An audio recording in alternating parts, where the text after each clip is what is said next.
죽은 자의 부활이 없으면 우리의 믿음이 헛것이다. 사도 바울이 오늘 우리에게 이야기하는 논조입니다. 바울이 만난 주님, 사실은 사도 바울은 우리 고린도전서 15장 8절 한번 자막 올려볼게요.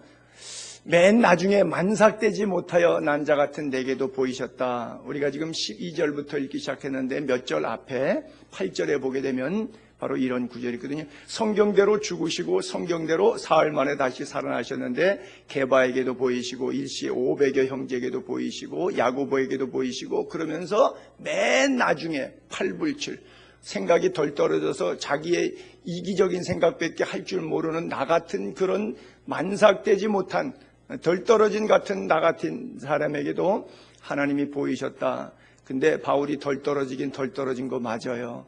왜냐하면요, 승천하시기 전에 3일 만에 부활하시고 40일 동안 세상에 계셨을 때 사람들에게 나타나셨어요. 야고보도 그때 개종했고 게바도 다시 한번 주를 위해서 사랑의 도전 앞에 자기가 예수의 양을 먹이기로 결심하고 이제 사명으로 뜨거워지기 시작하는데 그 과정 속에 주님이 바울에게 나타났어요. 야고보에게는 나타나서 자기의 친형제죠. 배다른 형제라고도 볼 수 있고 같은 배에 다른 성령이냐 육체냐에 따른 차이도 있을 수 있는데 이 야고보도 개종했어요. 그런데 바울에게 나타났는데 바울은 개종을 안 했어요. 신기한 일이죠. 주님이 직접 만났어요. 부활한 주님이 만났어요. 맨 나중에 만삭되지 못한 나 같은 사람에게도 주님이 내 생에 바울의 생에 언제 찾아왔느냐? 40일 동안 승천하시기 직전에 찾아왔어요. 만났어요. 근데 개종 안 했어요. 예수 안 믿었어요. 언제 믿었느냐? 그로부터 3년의 세월이 더 지난 다음에 담메색으로 예수쟁이 잡아 죽이려 올라가다가 거기서 성령의 비침을 받고 개종했어요. 성자 예수 그리스도의 사역에서는 말씀 속에서는 만남 속에서는 개종이 안 일어났는데 성령의 만져주심 속에 개종이 일어났어요. 참 신기한 일이죠. 여러분 그때 주님이 직접 찾아오셔서 볼지어다 문 밖에서 문을 두드리셨어요. 사도 바울이. 근데 꽁꽁 닫고 문을 열지 않았어요. 그러나 성령이 강권적인 장님이 되게 만들면서 생애 하나님의 음성이 친히 들려오고 자기가 꼬꾸라지면서 그때 주님을 영접하게 되었어요. 그리고는 고백합니다. 성령으로 말미암지 않고는 누구든지 그리스도를 주라 고백할 자가 없다. 자기의 체험입니다. 나는 여러분들에게 이 성령의 체험이 있기를 바랍니다. 교회 10년, 20년, 30년 다녔느냐 하등에 중요하지 않아요. 교회 40년 다닌 사람의 신앙 행태, 교회 생활하는 모습 보니까 거의 천국 가기 불가능한 정도의 수준의 사람들이 많더라고요. 40년 광야 교회를 출애굽을 통해서 모세 목사님의 지도를 받고 들어가는데도 200만 명이 넘는 사람들이 여호수아와 갈렙 빼고는 다 광야에서 죽고 말더라고요. 죽은 자의 부활, 성령을 통한 그 주님 만나는 은혜가 있게 되기를 바랍니다. 여러분 생애도 마찬가지예요. 주님이 찾아오셔서 인생의 문을 두드리시는데 여러분들이 성령을 통해서 그리스도를 주라 고백할 수 없기 때문에 성령의 불길 같은 체험의 역사가 없어서 아직 주님을 못 만나고 교회 다니고 계신 분이 얼마든지 계실 수 있어요. 나는 오늘 사랑하는 예수의 교회 지체들이 교회를 출입하는 교인이 아니라 church member가 아니고 정말 크리스천, 비로소 그리스도인이라 일컬음을 받게 되었더라. 안디옥 교회에 있었던 그 교인들의 삶으로 변화될 수 있게 되기를 바랍니다. 인간이 왜 죽습니까? 워낙은 죽지 않도록 창조되었죠. 죄 때문에 죽는 것 여러분 잘 아시죠? 죄가 뭐예요? 아말티아, 빗나갔다는 뜻이죠. 그래서 빗나간 화살은 종착역 목적지로 가지 않습니다. 딴 데로 샜습니다. 그래서 원래 자리에서 디바이디드, 분리돼서 나갔습니다. 그것을 다나토스라 그래요. 아말티아는 죄라고 하는 단어는 빗나갔다는 말이고 죽음이라고 하는 다나토스라고 하는 말은 분리라고 하는 말이에요. 사람은 어떻게 형성되어 있느냐? 영혼과 육체로 형성되어 있습니다. 그래서 이 진흙 육체 안에 영혼이 있으면 살았다 그래요. 그 영혼이 바람과 함께 혼의 작용처럼 호흡을 하니까 혼이 있어요. 근데 혼났다고 하는 식으로 정신없이 야단 맞을 때, 매 맞을 때 혼났다 그러죠. 그러니까 내가 육체 안에 내 정신이 몽롱해서 빠져나간 상태로 우리가 혼났다 그러는데, 그런 것처럼 영혼과 육체가 있는데 영혼이 빠져나가면 육체만 남아요. 그것이 뭐 영혼과 육체가 분리됐다는 거예요. 그걸 뭐예요? 다나토스, 죽음이라고 말하는 거예요. 인간은 분리되지 않도록 하나님이 진흙도 만드셨고 그 진흙 속에 하나님이 생기도 불어넣으셨는데, 단 선악과라고 하는 죄악으로 말미암아 이것이 나누어지게 되었어요. 절대 그거 먹으면 나누어지니까, 분리가 되니까, 영혼 육체 안에서 빠져나가니까 절대 먹지 마라 그랬는데, 하나님 말씀을 듣지 않고 인간이 죄를 짓게 됐어요. 빗나가게 됐어요. 목적대로 살지 않게 되었어요. 그래서 믿음으로 사는 사람, 예수 그리스도를 믿는 사람은 천국 가는 것이고, 영혼과 육체가, 믿지 않는 사람은 영혼과 육체가 동시에 지옥으로 가는 거예요. 옛날에 그 무소유의 법정 스님이 그런 말 했잖아요. 아주 그 말이 대박을 쳤잖아요. 대한민국 땅에.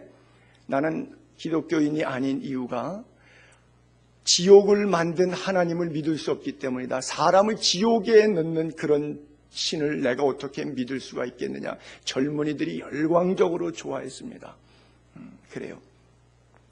그 말을 빗대어서 얘기하면, 감옥을 만드는 대통령 밑에 그 백성으로 살고 싶지 않다. 나는 이 나라를 떠나고 싶다라는 것과 뭐 논조가 비슷할 수도 있겠죠.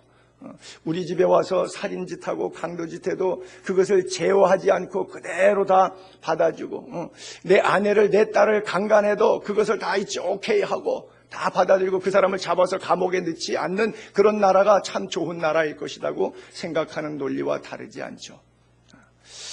여러분, 지옥은 하나님께서 분명히 왜 만드셨느냐? 옛뱀, 곧 사탄이라고 하는 옛뱀용 또는 마귀, 귀신의 세력들을 제어하기 위해서 하나님께서 만들었습니다. 타락한 천사를 위해서 지옥을 만드셨습니다. 사람을 위해서 절대 만드시지 않으셨어요, 하나님은. 그런데 왜 사람이 그 속에 들어가야 되느냐? 하나님께서 자유의지를 주셨는데, 쌓은 선에서 선을 낳을 것이냐, 쌓은 악에서 악을 낳을 것이냐, 선악을 내가 하나님께서 주신 자유의지로 결정할 수가 있어요.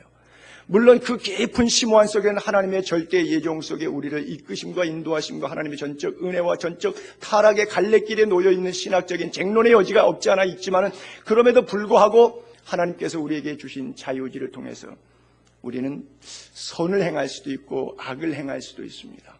그리고 선을 행한 자에 대한 하나님의 상급 심판과 악을 행한 자에게 하나님께서 행하시는 백보자의 지옥에 향한 심판이 있습니다. 그래서 천국과 지옥은 반드시 있습니다. 믿게 되기를 바랍니다. 천국과 지옥을 안 믿으면 기독교인이 아니에요. 여러분, 지옥에 대해서 성경에 몇 구절 써 있는 것을 잠깐 볼게요. 우리 마가복음 내 손이 범죄하면 찍어버리라, 발이 범죄하면 찍어버리라. 이 논조의 세 번째가 눈인데, 만일 내 눈이 너를 범죄하거든 빼버리라. 한 눈으로 하나님 나라 들어가는 것, 천국 가는 것이 두 눈으로 지옥 던지는 것보다 나으니라. 그 지옥을 묘사할 때 죽지 않아요. 뭐 구더기든 벌레든 뭐 어떤 뭐 흉악한 것이든 죽지 않아요. 지옥도 천국도 다 영생한다는 공통점이 있습니다. 그 다음에 불이 꺼지지 않는다. 그 다음 구절에 불러 이르되, 거지 나사로와 부자에 관한 스토리였습니다. 누가복음 16장. 불러 이르되 아버지 아브라함이여 나를 긍휼히 여기사 나사로를 보내서 그 손가락 끝에 물을 찍어 내 혀를 서늘하게 하소서. 내가 불꽃 가운데서 괴로워하니이다. 불 때문에 괴로워하는 것이 바로 그것이에요. 다음 요한계시록 20장에 보게 되면 사망과 음부도 불못에 던져진다 그래요. 사망과 음부도 불못에 던져진다. 이것은 둘째 사망, 곧 불못이라 그랬어요. 사람이 한 번 죽고요, 그 다음에 둘째 사망이라 해서 심판을 통해서 영원한 새하늘과 새 땅으로 갈 것이냐, 아니면 지옥으로 갈 것이냐. 그 둘째 사망은 완전히 다시는 못 나오는 불못을 얘기하고 있죠. 누구든지 생명책에 기록되지 못한 자, 예수 믿지 아니하는 모든 생명책에 기록되지 못한 사람들은 불못에 던져 지옥을 불못이다 이렇게 표현하고 있어요. 반대로 천국을 묘사한 구절을 한번 볼게요. 여러분들이 꼭 기억해야 될 것은 천국은 마치 요한계시록 그 21장에 모세된 보석, 진주, 크리스탈, 수정 같은 이런 것으로만 연상하시면 안 돼요. 그 성은 새하늘과 새 땅이에요. 해나 달, 비침이 쓸데없이니 이는 하나님의 영광이 비치고 어린 양이 그 등불, 하나님의 영광이 비치고 어린 양 예수 그리스도가 친히 등불이 되시기 때문에. 그리고 사도 바울은 고린도후서 5장 8절에 그렇게 말했는데 우리가 담대하여 원하는 바 차라리 몸을 떠나 죽는 얘기죠. 영혼과 육체가 분리되는 거죠. 몸을 떠나는 거예요. 그리고 주와 함께 있는 그것이라. 여러분 사드락과 메삭과 야벳느고가 풀무불 불못에 들어갔어요. 그런데 보세요. 그때 느부갓네살 왕이 놀라 급히 일어나 모사들에게 물어 이르되 우리가 결박하여 불 가운데 던진 자는 세 사람 아니었냐. 그들이 왕에게 대답하여 이르되 왕이 옳습니다 하더라. 왕이 또 말하되 이르되 내가 보니 결박되지 않은 네 사람이 불 가운데로 다니는데 상하지도 아니하였고 그 넷째 모양은 신들의 아들과 같도다. 그래요. 누가 계신 거예요? 예수 그리스도가 계신 모양을 우리가 그렇게 연상해 볼 수 있겠죠. 하나님의 임재. 세 사람을 넣는데 네 사람으로 보여요. 거기 하나님이 같이 계신 거예요. 그러니까 바울이 고린도 교회에 했던 것처럼 내가 차라리 몸을 떠나 주와 함께 있는 것. 천국은 뭐냐? 주와 함께 있는 거예요. 아까 지옥을 묘사할 때 뭐 불못, 구더기도 죽지 않는 것, 불 가운데 고민하는 것, 괴로워하는 것. 여러분 지옥을 불구덩에서 고생하는 것만을 지옥으로 생각하지 마시고 하나님이 임재가 없는 곳이 지옥이에요. 천국을 화려한 보석으로 꾸며진 공간으로 이해하지 마시고 하나님의 영광이 함께 임재하고 있는 곳을 천국으로 이해하시면 돼요. 여러분의 마음, 여러분들의 가정, 여러분들의 교회 마찬가지예요. 아직 가지 않았지만 이 땅에 영혼과 육체가 분리되지 않은 상태에 살고 있지만 여러분의 마음이 지옥입니까? 천국입니까? 하나님의 나라는 여기 있다 저기 있다 하지 못하리니 어디에 있느니라? 바로 너희 안에 있느니라 그랬어요. 여러분들의 삶이 주님과 동행하는 이 땅에서도의 천국이요, 그리고 영혼과 육체가 분리되었을 때도 하나님 나라 천국의 소유자 될 수 있게 되기를 바랍니다. 오늘 본문 12절은 그렇게 시작하죠. 자막에 그냥 우리가 12절 계속 띄워놨어요. 그리스도께서 죽은 자 가운데서 다시 살아나셨다. 그렇게 전파했는데, 그렇게 수도 없이 설교했는데, 고린도에 있는 룰룰랄라 따따따따 코카콜라 카레라이스 은사 방언 뭐 굉장하던 이 친구들이 어떤 사람들은 어찌하여 죽은 자 가운데서 부활이 없다 하느냐 그래요. 고린도는 그리스 지역의 대표적인 도시죠. 아테네, 고린도, 데살로니가, 빌립보 전부 다 헬라 지역의 철학에 성행했던, 고린도 같은 경우는 디오게니스, 아테네 같은 경우는 소크라테스, 플라톤, 그 다음에 데살로니가 같은 경우는 아리스토텔레스, 뭐 이런 말할 수 없는 현인들이 살았던 땅이죠. 고린도가 대표적으로 견유학교의 시조가 있었던 땅이죠. 사도 바울이 아레오바고 언덕에 올라가실 때도 스토학파, 에피쿠레스 학파하고 철학적인 논쟁할 때 예수와 부활에 관한 이야기를 했을 때 이 말장이가 전하는 세교가 무엇인지 우리가 듣고자 하여 붙들어가서 사도 바울이 설교했던 동네입니다. 그들이 왜 그리스 사람들, 헬라 사람들이 왜 부활이 없다 그러냐? 그들이 갖고 있는 유물론적인 사고가 있어요. 에피쿠레스 학파가 그랬잖아요. 죽으면 끝인데 뭐가 있느냐라고 하는 것이죠. 스토아파 사람들도 마찬가지죠. 부활은 단순히 영적 사건이지 육적 사건이 아니 그냥 영적인 의미일 뿐이다라고 말하고 있어요. 그리고 또 신플라톤주의에서 말하는 이원론 사상은 영은 불멸하지만 육이라고 하는 것은 세속적이기 때문에 썩어 없어지니까 부활하지 않는다. 그래서 육의 부활은 기대하지 않는다. 이런 철학적인 사고가 만연되어 있었기 때문에 예수를 믿으면서도 그들이 갖고 있는 문학적인, 철학적인, 그 사회적인, 전통적인 배경 때문에 그들이 교회 신앙생활 열심히 하고 은사활동까지 하면서도 부활을 믿지 않는 사람들이 있었어요. 주로 똑똑한 사람들이 안 믿었죠. 옛날에 감리교 신학대학교 변선한 총장도 부활은 가연설이다 그래서 부활을 믿지 않아서 같은 감리교 내에서도 갑론을박이 대단했었던 사실이 있었죠. 그래요. 신학대학 총장, 신학 박사 이런 사람들은 가연설이라 해서 부활을 믿지 않는 사람들이 상당수가 있습니다. 신학 박사이시고 목사님이신데도 그래요. 여러분, 이 부활은요, 사실을 증명할 필요가 없습니다. 왜냐하면 사실이기 때문에 사실은 증명이 필요가 없어요. 제가 우리 어머니 모태에서 9개월을 살았습니다. 근데 제 안에서 이것을 증명할 길이 없어요. 기억도 없고요. 모태에서 9개월 동안 산 전혀 느낌도 없고요. 아무 자료가 나에게 남아있는 것이 없어요. 생각조차 나지 않아요. 본 적도 없고 기억도 없고 느낌도 없지만 전혀 없지만 사실이기 때문에 그것은 증명할 필요가 없는 것과 마찬가지예요. 부활 당시에도 군인들이 지켰잖아요. 그런데 군인들이 돈 받았어요. 누가 와서 훔쳐갔다라고. 군인들이 놀랬습니다. 왜? 부활을 군인들이 직접 목격했으니까. 그래서 군인들이 솔직히 고백한 거예요. 주님이 부활했다고. 무덤에 보니까 무덤 문이 저절로 열려버리고 들어가 보니까 없어졌다고. 부활한 것 같다고. 무슨 소리 하는 거냐고. 돈을 주고서는 제자들이 와서 훔쳐갔다고 말해라. 그것이 매수가 된 거예요. 여러분, 부활한 주님이 그냥 사라지셨나요? 나타나셨어요. 육체로 나타나서 생선도 잡수셨어요. 여드레를 지나서 도마에게도 나타나셨어요. 제자들에게 나타나셨습니다. 게바에게, 야고보에게, 바울에게 나타나셨습니다. 일시에 500여 형제들에게 동시에 나타나셨어요. 그리고 지금까지 전 세계가 75억 가운데, 물론 가톨릭과 정교회까지 포함할 때 75억 가운데 3분의 1, 25억 정도가 예수를 믿고 부활을 믿고, 그렇기 때문에 부활절을 쉬는 나라들이 많아요. 여러분, 학생들이 부활절 유럽에 가게 되면 뭐 남미라든지 이런 가톨릭 국가에 되면 2주간 동안 부활절 베케이션 들어가요. 방학 들어갑니다. 세상에 아이들이 2주간 동안 놀아요. 방학입니다. 왜? 예수님 부활하셨다고. 성탄절 방학 같은 데는 보통 일주일밖에 안 주는데도 부활절 방학은 막 2주간씩 줘요. 제가 있었던 그리스 같은 나라, 뭐 이태리 같은 나라, 뭐 꼼짝 못 합니다. 그때는 뭐 다 휴가 가는 거예요. 그래서 뭐 볼일을 볼 수가 없어요. 아무것도 되지 않아요. 왜? 전부 먹고 양고기 잡아서 어린 양 희생에 대한 걸 축제를 하고 제사를 지내기 때문에 관공서 문 닫고 학교 문 닫고 부활의 기쁨을 2주간씩이나 만끽하고 살아요.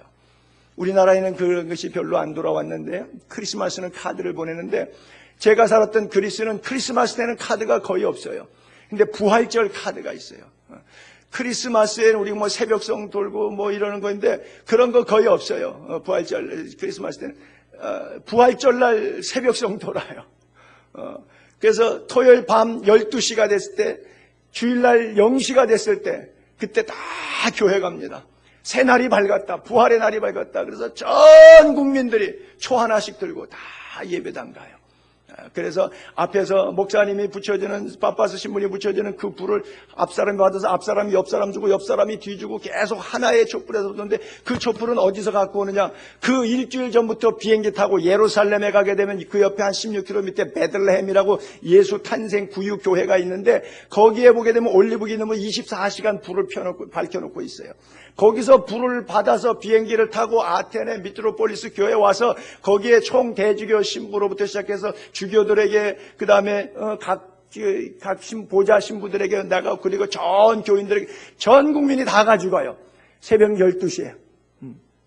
그리고 그 불 받아갖고 촛불 안 꺼뜨리고 가져가가지고 뭐 하느냐? 문설주에 피 바르는 것처럼 자기 집 들어가는 문 입구에 프레임 상부 부분에 갖다가 이렇게 십자가 표시를 해줘요. 그러면 촛불이니까 나무나 이렇게 프레임에 위에다가 이렇게 대면 어떻게 되겠어요? 초니까 끄슬림이 되죠. 그 딱 손 띄고 나면 이게 까만색으로 끄슬른 십자가 모양이 있어요. 그게 이제 어린 양 희생의 피, 파스카라고 하는 오버패스의 절기에 대한 그런 상징적인 메시지를 가지. 그만큼 부활은 전 세계적인 축제로 지키고 있어요. 사실이기 때문에. 거짓말이면 수많은 사람들이 그렇게 25억의 인구가 그렇게 하지 않을 거예요. 그래요. 그런데도 신기한 것이 고린도 교회 교인들은 은사가 그렇게 강한데도 불구하고 부활을 믿지 않는 자들이 있으니 사도 바울이 얼마나 답답해요. 교회 가서는 뭐 수시간 방언하고 예언한다 그러고 영분별한다 그러고 뭐 지혜의 지식의 말씀들이 있고 능력 행함과 병고침의 역사가 막 일어나는데도 불구하고 이 땅 사는 동안에 이원론적으로 육은 육이고 영은 영이다고 해서 육은 세속적인 것이기 때문에 그거 몸의 부활을 믿지를 않는 거예요. 그건 영적인 이야기라고 하는 의미적인 상징적인 메시지에 불과한 것이지 실제 무슨 부활이 있겠냐라고 말하는 거예요. 그 많은 기도와 신앙생활에게 무슨 의미가 있겠어요? 하기사 당시 제자들도 안 믿었어요. 그랬잖아요. 도마가 뭐라 그래요? 예수님 부활했는데도 나는 못 자고 안 만져보면 난 안 믿을 거야. 예수님을 누가복음 24장에 보게 되면 엠마오로 가는 두 제자는 부활한 주님 소식까지 듣고도 내려가잖아요. 그 예수님께서 너희 왜 그러느냐 이렇게 슬픈 기색을 띠고 하니까 얼굴에 수심이 왜 이렇게 있냐. 아니 당신은 근일 예루살렘에 있었으면서 그런 소문도 못 들었습니까? 라고 예수님께 오히려 반문하지 않습니까? 그래요. 예수님을 3년 동안 쫓아다녔던 제자들, 오병이어의 기적의 현장에 있었고 바다가 갈라지듯이 물이 파도를 잔잔케 했던 역사, 야이로를 살려냈던 하나님의 구속의 역사들, 나사로를 살렸던 기적의 역사들, 이런 것들을 보고도 예수님을 믿지 않았던 것이죠. 아마 토요일날 하루, 주님이 금요일날 돌아가시고 주일날 새벽에 부활하셨으니까 토요일날 하루 동안 고민을 많이 했을 것 같아요. 끝났다. It is finished. 끝났다. 이제 갈릴리로 옛생활로 돌아가야 되지 않겠는가. 우리 남은 생에 뭔 먹고 살아야 되겠는데 예수님이 메시아 되셔서 왕 되면 우리가 왕궁에 들어가서 뭐 장관도 하고 국회의원도 하고 뭔가 정치적으로 입지해서 뭔가 해볼 줄 알았는데 기적을 일으키고 병자를 고치고 백성들이 군중 무리가 따라오니까 뭔가 큰 일을 낼 줄로 알았는데 그분이 큰 일을 왕으로 메시아로 등극할 때 거기에 주변에서 생길 수 있는 자리가 상당한데 대통령이 한 번 바뀔 때마다 단체장 자리가 3,800개가 바뀐다 그러죠. 3,800개의 장자리에 측근들이 나눠 갔는데 뭐 낙하산 인산이 뭐니 이런 얘기 많이 듣고 그 임금님만 된다 그러면 예수님이 메시아로 등극한다 그러면 얼마나 좋겠는가 하고 따라다니는데 죽었어요. 그러니 토요일 날 하루 종일 로마 군인들 자기 잡으러 올까봐 자기도 예수님처럼 그렇게 비참하게 십자가에 죽을까봐 얼마나 떨며 두려워하겠어요. 아마 그 가운데 어떤 사람 말했을 거예요. 예수님 부활하신 거라고 말씀하셨으니까 믿어라. 어떤 제자는 그걸 말이라고 하냐. 그건 말이지. 그건 죽기 전에 그분이 살았을 때 했던 얘기 지금 이미 죽었지 않느냐. 뭐 그런 갑론을박들이 많이 있었겠죠. 고린도 교회 교인들도 은사가 강했는데 부활이 없다 이렇게 말하지 않습니까? 당장 뭐 도마도 예수를 안 믿었으니까 부활한 것을 믿지 않았으니까요. 왜 우리가 예수의 부활을 믿지 않는다고 생각하십니까? 여러분은 예수님의 부활을 분명히 믿습니까? 소리가 상당히 작은 거 보니까 믿어도 되나요?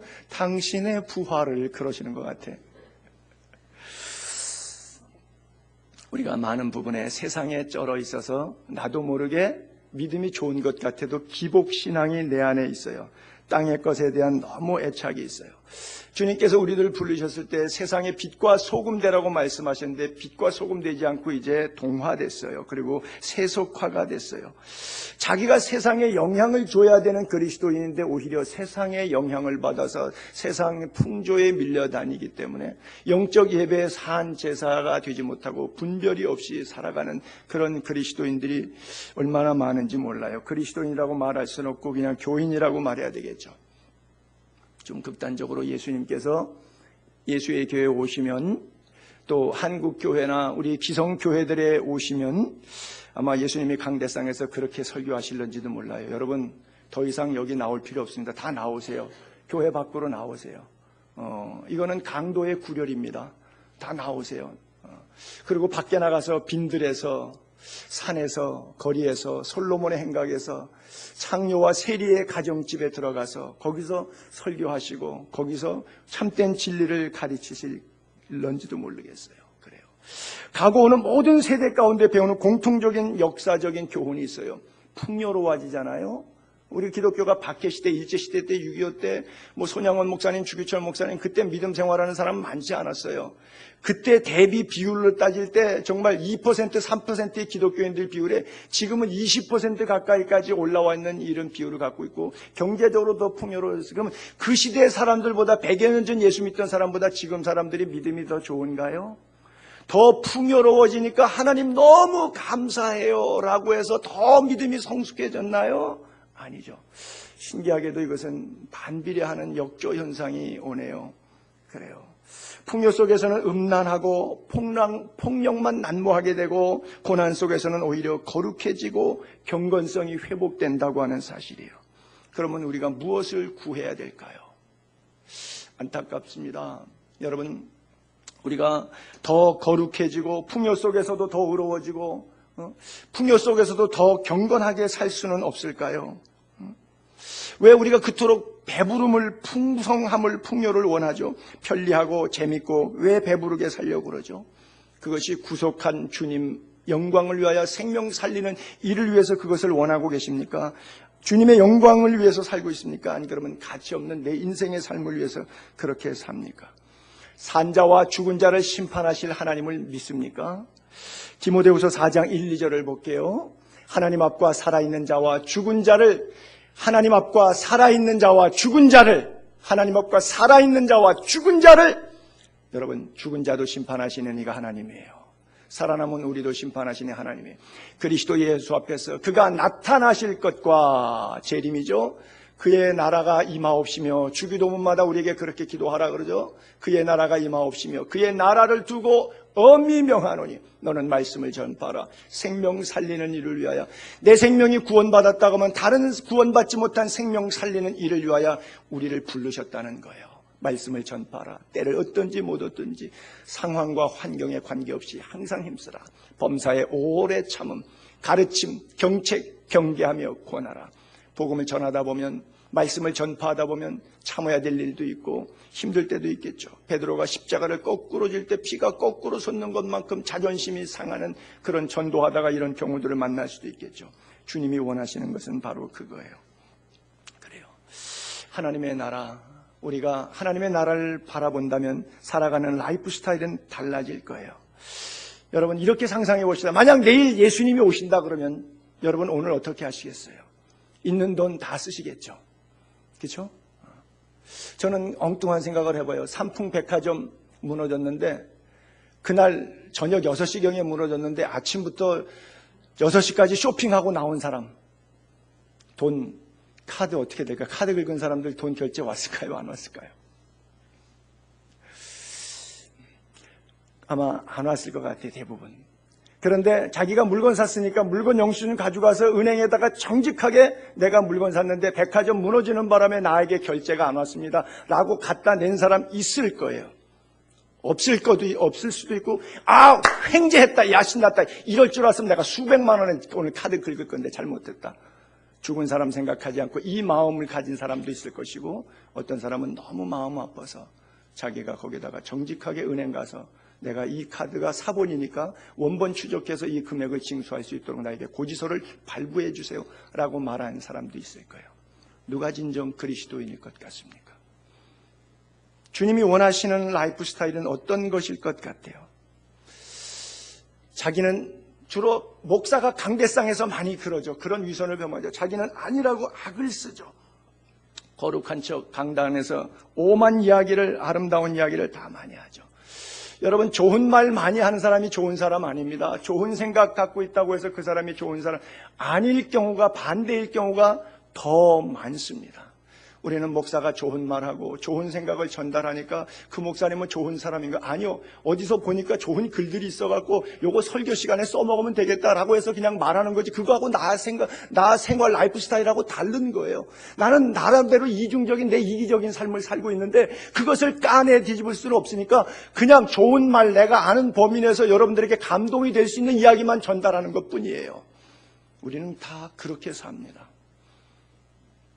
어떤 목회자는 100억이 넘는 비자금 때문에 그걸 관리하던 장로가 아파트에서 투신해서 죽었다고 하지 않아요? 어떤 목사는 600억이 넘는 선교비 횡령했다 해서 장로들로부터 고소를 당했는데 무혐의 혐의를 받으니까 그랬더라고요. 신문에 읽어보니까. 내가 지난 은퇴하기 전까지 20년 동안 낸 헌금을 컴퓨터에서 조회해보니까 200억이 넘는 헌금을 했어요. 내가 낸 헌금이 200억이 넘는데 무슨 돈을 내가 횡령하겠냐. 오히려 교회에다가 내면 더 냈지. 주로 목사들이 그런 얘기 많이 합니다. 부흥회 가서 내가 이 교회에서 내가 그래도 헌금 더 많이 해, 제일 많이 하는 사람이야. 이런 얘기들 참 목사들이 많이 합니다. 여러분, 저는 그 기사를 읽으면서 그랬어요. 당신이 20년 동안 낸 헌금이 200억이라고. 50년 목회해서 월급 다 하나도 안 쓰고 11조가 아니라 10조를 낸들 200억이 되겠습니까? 50년 목회에서 월급, 50년치 월급 200억 안 되죠. 자기 하나도 안 쓰고 100% 50년 월급 다 내도 200억 안 돼요. 그런데 자기 쓸 거 다 쓰고 200억이 넘게 헌금했대요. 그럼 맞네요. 횡령한 거. 정확하게 답이 나왔네요. 우리는 그런 거예요. 말하고 행동하고 자기는 그것을 말이라고 했지만 그 말을 분석해보면 결국 자기 말에 얽어매인 거예요. 우리가 갖고 있는 라이프 스타일, 우리가 믿는 예수 전부 이런 형태가 되죠. 그래서 예수님께서 바리새인들 서기관들에게 말은 참 멋있다. 말은 들어라. 근데 내용은 맞지만 행동은 그들이 그렇게 하고 있지 않으니까 행동까지 따라하면 안 돼. 손용산 목사가 설교할 때 그 설교는 성경의 내용을 분석하니까 들을 가치는 있지만 손용산 목사가 돈 쓰고 시간 쓰고 먹고 사는 가정생활의 라이프 스타일은 절대 여러분들 흉내내면 안 돼. 이 얘기를 예수님이 하시고 있는 거예요. 무슨 말씀인지 아시겠어요? 우리가 예수 믿는 이유가 뭐예요? 천국 갈 사람하고 안 갈 사람하고 분명히 구분된다고 그러죠? 그래요. 자기도 천국 안 가고 남도 못 가게 막고 있는 거예요. 여러분 메아리라 그러죠. 그 에코라고 하는 건데 그리스의 요정 이름입니다. 야호 그러면 저쪽에서도 그 메아리가 타고 계곡에서 다시 산에서 올라가서 반사되니까 저쪽에서 반사돼서 계곡을 넘어서 나한테 다시 부메랑처럼 소리가 돌아올 때 잠시 후에 소리가 들어와요. 그거를 메아리라 그러고 원어가 에코라고 그래요. 그리스 신화에 나오는 요정 이름인데 제우스가 하도 바람을 피는데 요정들하고 바람 피니까 요정들은 제우스 편이지 제우스의 부인 헤라 편이 아니에요. 바람 피다가 헤라한테 포착이 돼가지고 잡으러 현장을 덮치러 쫓아가는데 요정들이 자기 친구 요정을 보호하기 위해서 막아주는 거죠. 앞에 딱 서갖고 헤라한테 막 이야기를 해주는 거예요. 막 좋은 얘기를 해줘요. 굉장히 아름다운 얘기를 막 해줘요. 왜? 시간 지연작전 끄는 것이죠. 이 헤라가 너무 좋은 얘기니까 호기심 치셔서 빠졌어요. 잘 몰랐어요. 이게 지금 트릭을 쓰고 있는 건지 몰랐어요. 근데 시간이 지나다 보니까 알게 됐어요. 아하, 요것들이 시간 지연 작전으로 내 남편 현장 급습하려고 그랬는데 시간 벌기 작전을 벌였구나. 그래서 헤라가 요정들에게 별을 내는 거예요. 너는 절대 앞으로 말 못해. 남이 하는 말만 따라해. 그래서 에코가 된 거예요. 메아리가 된 거예요. 믿거나 말거나. 목사가 설교 시간에 신화 얘기나 하고 목사 나 맞아? 자 13절 14절 넘어갈게요. 만일 죽은 자의 부활이 없으면 그리스도도 다시 살아나지 못하였으리라. 그리스도께서 만일 다시 살아나지 못했으면 우리가 전파하는 것도 헛것 믿음도 헛것 또 우리가 하나님 거짓 증인으로 발견되리니 우리가 하나님이 그리스도를 다시 살리셨다고 증언하였습니다. 만일 죽은 자가 다시 살아나는 일이 없으면 하나님이 그리스도를 다시 살리지 아니하였으리라. 다음 만일 죽은 자가 다시 살아나는 일이 없으면 그리스도도 다시 살아나신 일이 없을 터이요 그리스도께서 다시 살아나는 일이 없으면 너희 믿음도 헛되고 너희가 여전히 죄 가운데 있을 것이요. 그래요. 계속 만일 이렇게 써 있어요. 여러분 생각해 봅시다. 바울의 논조로 그냥 그대로 이어받아서 만일 교회 나오고 예수 믿고 십자가와 부활이 있다고 믿었는데 이거 사기예요. 예수님이 우리를 구원하시지도 않았고 그냥 십자가에 죽고 부활 없이 그냥 끝났어요. 근데 성경책을 써갖고 종교단체를 만들어서 신학교육시킨 목사들에 의해서 교인들을 우민정책처럼 그렇게 했어요. 만일 그랬다 그러면 여러분들 제일 불쌍한 사람 아니에요? 이것이 사실이면 다행이지만 만일 아니면 그리고 예수님이 나는 하늘로부터 내려왔다. 내가 하는 일은 내 스스로 하는 것이라 아버지께서 시켜 하는 것이라. 나는 너희를 구원하러 왔다. 인자는 너희에게 생명을 주러 왔다. 병든 자에게 의원이 있을 때 있는 것처럼 나는 죄인을 부르러 왔다. 내가 너희를 구속하느라 십자가에서 It is finished 다 이루었다 말씀하시면서 그런데 예수님이 가짜예요. 그러면 예수님이 미친 사람인 거죠. 자기 하나님의 아들이라고 말하고 다닌 어떤 한 청년인 거예요. 여러분 누가 길에서 나 하나님의 하늘에서 내려왔어 나 하나님 아들이야 그러고 이러고 청년이 다녀요. 그거 추종하시겠어요? 그거 믿으시겠어요? 당시 상황이 2000년 전에 그런 거예요. 믿을 수가 없었겠죠. 만일 사실이 아니면 우리는 가장 불쌍한 사람이에요. 사실이라고 하는 얘기를 바울이 하고 있는 거예요. 여기 세 가지 문제점. 하나가 우리가 전파하는 것, 부활이 없다 그러면 전파하는 것, 믿음 다 헛것이라고 하는 것이고, 또 하나가 거짓 증인으로 발견된다는 것이고, 세 번째는 여전히 죄의 문제가 해결이 안 된다고 하는 거예요. 사실 세 번째가 가장 큰 문제죠. 여전히 죄 가운데 있는 거죠. 그래서 부활을 부정하는 것은 복음을 부정하는 것이 되는 거예요. 일반 타종교와 기독교의 유일무이한 차이가 뭐예요? 부활이잖아요. 공자도 무덤이 있고 석가도 무덤이 있고 마호멧도 무덤이 있고 다 무덤이 있는데 예수님은 무덤이 없어요. 비었어요. 성역화할 무덤이 없어요. 빈 무덤. 타종교와 기독교의 차이가 바로 그것 아니겠습니까? 생명의 주인. 사람은 원래 죽지 않게 창조되었습니다. 여러분, 올리브나무는 안 죽어요. 영생나무입니다. 그래서 자칭 기독교 이단 가운데 박대선 장로가 자칭 감람나무라고 했던 것이 나무가 죽지 않는 나무거든요. 그건 나중에 패서 버려야 돼요. 그 자리만 차지하고 돌감나무가 돼. 열매가 없는데도, 못 먹는 열매밖에 안 맺는데도 죽질 않으니까 속에 다 비어갖고 껍데기만 있는 고목나무인데도 여전히 살아있어요. 그래갖고 그것을 패버리거나 뭐 불태워버리거나 뭐 자리를 옮겨버리거나 그래야지 죽지. 그냥 놔두면은 1000년이든 2000년이든 3000년. 그러니까 예루살렘 가게 되면 건너편에 올리브 마운틴 올라가기 전에 만국교회라고 올레이션 처치 가든에 있는데 거기가 겟셋마네라고 해서 기념교회 세우는데 거기 옆에 보면 고목나무, 속빈 고목나무들이 서너 나무들이 있는데 가이드들이 그러잖아요. 예수님이 기도할 때 이 나무는 예수님의 기도하는 모습을 봤던 나무라고요. 충분히 됩니다. 왜? 3000년, 4000년 계속 사니까. 여러분, 그렇게 그런 논조로 볼 때 사람이 올리브나무만 못한 거죠. 그렇죠? 올리브나무는 안 죽는데 사람은 죽어요. 워낙 사람은 안 죽도록 창조됐는데 왜 죽어요? 왜 분리가 됐죠? 영혼과 육체가. 죄 때문에. 선악과를 범했기 때문에. 그 문제를 해결하신 분이 바로 예수 그리스도인데 죽고 끝났다 그러면 해결이 안 돼요. 마호멧도 죽었어요. 소크라테스도 죽었어요. 공자도 죽었어요. 그 위대한 현인들과 가르침이 지금도 공명처럼 우리의 가슴을 울리고 우리의 인생의 윤리와 도덕을 상승시켜 나가지만 그럼에도 불구하고 그들은 죽었어요. 그런데 예수님은 다시 사셨어요. 우리의 죽음의 문제를 해결하셨어요. 유일하게 아주 유니크한 독특하게 하나뿐인 부활. 우리가 믿는 것은 바로 부활이에요. 타종교와의 차이가 바로 이 부활이에요. 그런데 어떻게 고린도 교회 교인들이 방언은사까지 하면서 예언은사까지 하면서 영분별까지 하면서 부활이 없다고 말하는지요.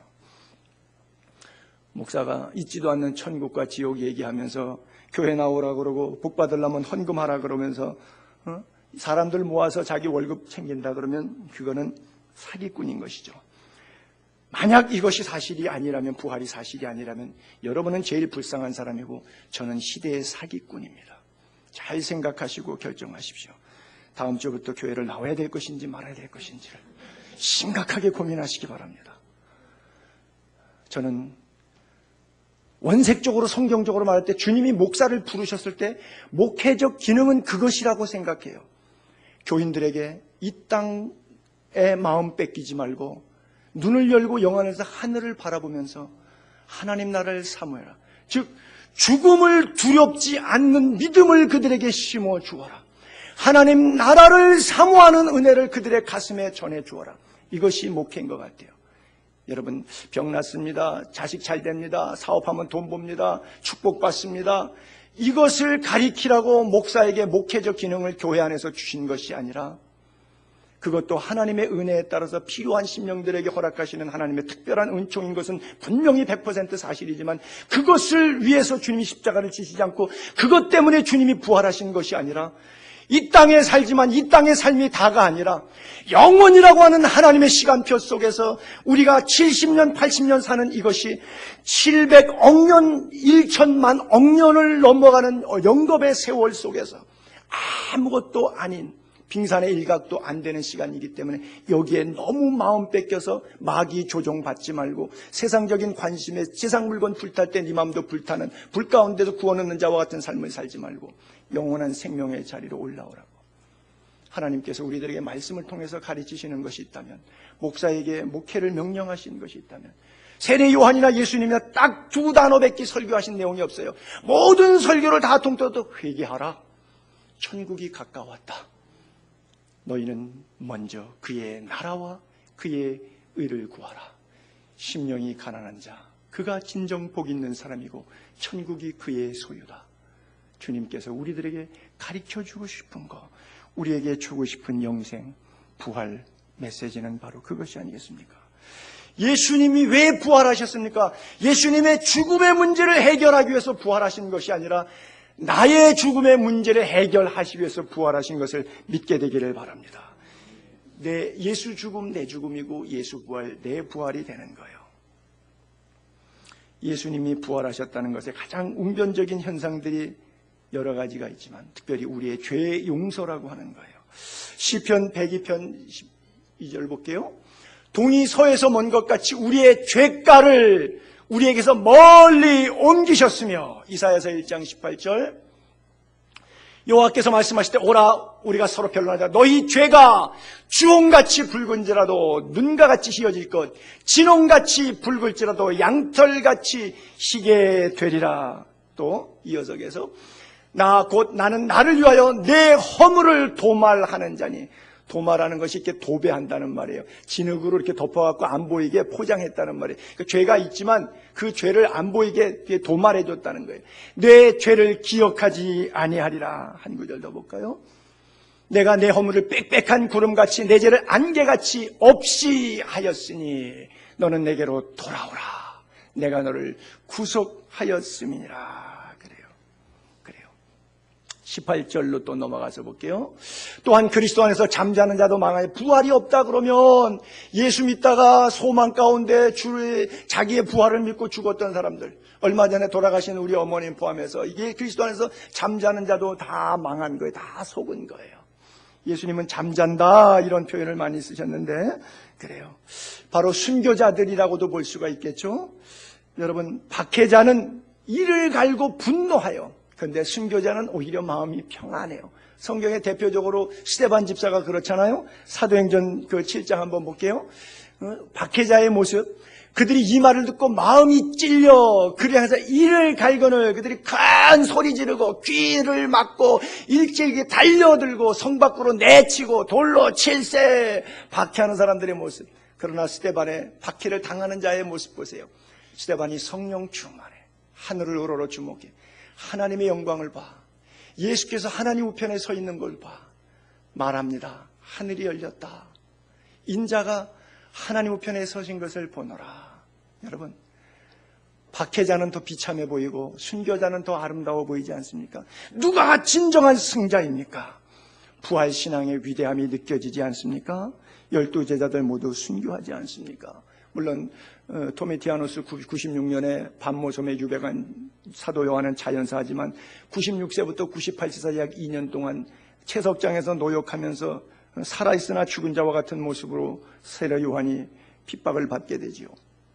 여러분, 고린도후서 4장 8절부터 쭉 보면 우리가 사방으로 우겨썸을 당하여도 쌓이지 않고 답답한 일 당하여도 낙심하지 않고 박해받아도 버림받지 않고 거꾸리뜸 당하여도 망하지 않고 우리가 항상 예수 죽음을 십자가의 몸을 짊어지면 예수의 생명 부활이 또한 우리 몸에 나타나게 하며 우리 살아있는 자가 항상 예수를 위하여 죽음에 넘겨지면 십자가를 지는 길이죠.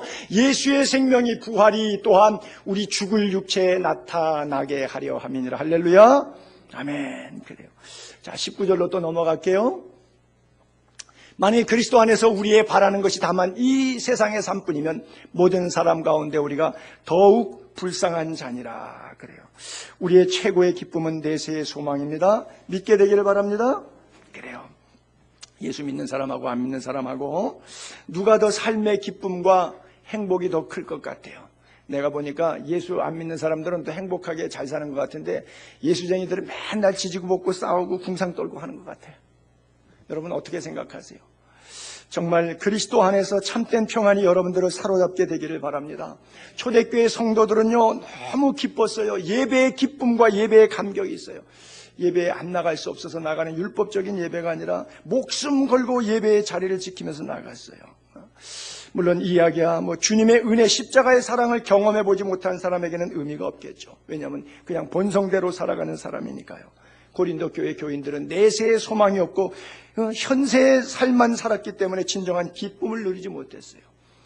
현세의 내세 때문에, 그러니까 현세로 내세를 좌우하지 맙시다. 무슨 말이냐? 내세의 소망으로 현세를 살아가자는 이야기예요. 하늘의 소망으로 이 땅을 살게 되기를 바랍니다. 그래요. 하나님의 분명한 백보자 심판이 있음을 믿으면 우리는 이 땅을 더 성실하게 살게 되어 있어요. 초대교회 성도들은 영생을 사모하는 자의 삶이었어요. 그래서 사도행전 4장에 보게 되면 믿는 무리가 한 마음과 한 뜻이 돼서 모든 물건을 서로 통용하고 자기 재물을 조금이라도 자기 것이라 하는 이가 없더라. 굉장히 열린 마음이죠. 사도들이 큰 권능으로 주 예수의 부활을 설교하니까 부활 설교에 큰 은혜를 받았어요. 그리고 거기 가난한 사람이 왜 없어요? 초대교회는 정말 가난한 사람들만 모인 공동체였어요. 근데 성경에는 가난한 사람이 없다고 역설적 진리로 써 있어요. 왜냐하면 밭과 집 있는 자는 팔아 그 판 것의 값을 가져다가 사도들의 발 앞에 두매 그들이 각 사람의 필요를 따라 나누어 주민이라 그랬어요. 그래요. 여러분, 가난한 목동 출신 다윗 아무것도 없었어요. 그러나 그 아들 솔로몬은 왕자예요. 모든 것을 다. 여러분, 솔로몬이 가진 것이 얼마나 많아요. 그가 쓰는 것에 은이 없을 정도로 전부 다 골드, 순금을 쓰는 사람 아니에요? 그러면 다윗의 봉헌 자세와 다 가진, 아무것도 없는 다윗과 다 가진 솔로몬은 뭐라 그래요? 헛되고 헛되니 헛되고 헛되도다 그래요. 자, 다윗의 고백을 한번 보죠. 역대상 29장 11절에 여호와여, 위대하심과 권능과 영광과 승리와 위엄이 다 주께 속하였사오니 천지에 있는 것이 다 주의 것이로소이다. 나와 내 백성이 무엇이기에, 목동 출신에 불과한데, 가난뱅이 출신에 불과한데 무엇이기에 이처럼 즐거운 마음으로 드릴 힘이 있었나이까? 어떻게 내 손에 헌금할 물질이 있었냐고 다윗이 오히려 그렇게 고백해. 모든 것이 주께로 말미암아 싸우니 우리가 주의 손에서 받은 것으로 주께 드렸나니, 주님께 드린 것이 내가 힘써서 벌은 게 아니라 주의 손에서 받은 것을 주께 돌렸다고 하는 그런 고백이에요. 우리 하나님 여호와여, 우리가 주의 거룩한 이름을 위하여 이 성전을 건축하려고 미리 저축한 이 모든 물건이 다 주의 손에서 왔사오니 다 주의 것이니이다. 그래요. 초대교회 성도들은 한마디로 뭐냐면 마라나타, 재림의 신앙이죠. 마지막 한 절 시편 84편 보겠어요. 다 같이 읽죠. 시작. 주의 궁정에서의 한 날이 다른 곳에서의 첫날보다 나은즉 악인의 장막에 사는 것보다 내 하나님의 성전 문지기로 있는 것이 좋사오니. 할렐루야. 죽은 자의 부활이 반드시 있음을 믿게 되기를 예수님의 이름으로 축복합니다.